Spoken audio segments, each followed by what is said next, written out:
Hey guys, and welcome to another awesome giveaway. Right here we have our latest winner. Now, no matter what this winner chooses from the item shop, you guys can go on and sign up for whatever you would like, which does include the battle pass.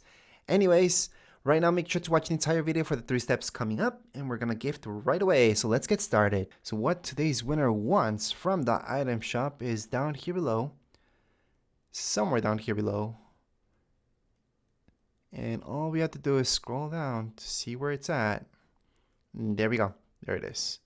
So we can go on and gift. We're just going to go into lobby, take a look at his name, and we're going to send it through. So here we go, sending gift. When should he get the gift? Right away. So right now, if I go to his name, I can actually see that I can't gift it over again because he says owned. So that's how I know that he got it.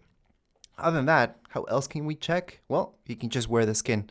So right now what he can do is just change his banner. We can go into your game, get out of the game, and then that should refresh things for him. And there's your awesome skin. Congrats for winning. Now, if you guys would like a chance to win, make sure to follow these 3 simple steps. Number 1, go right into item shop right here on Fortnite. On the bottom right hand side, you're going to see support a creator. So you're just going to go right into there and type in tech and design. Now keep in mind, it can be all caps or it can be just like you see it right now. Click on done.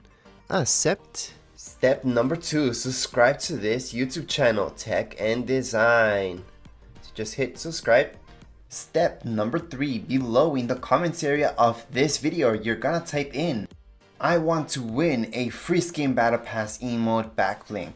It depends what you guys want to win, just type that in. So in this case, if you're signing up for a free skin, type in what skin you guys want. You guys want the battle pass? If you're signing up for that, then it's the battle pass. So be specific what you guys want, and in the end, just type in your epic username. And that's because I have to match up your epic username with whatever name you guys are using right here on YouTube. Anyways, that would be it. All you guys have to do is follow those 3 very simple steps and you're all done. That's it for this video. If you guys have any comments, questions, you guys can write down here in the comments area. Don't forget to subscribe and rate. Thank you.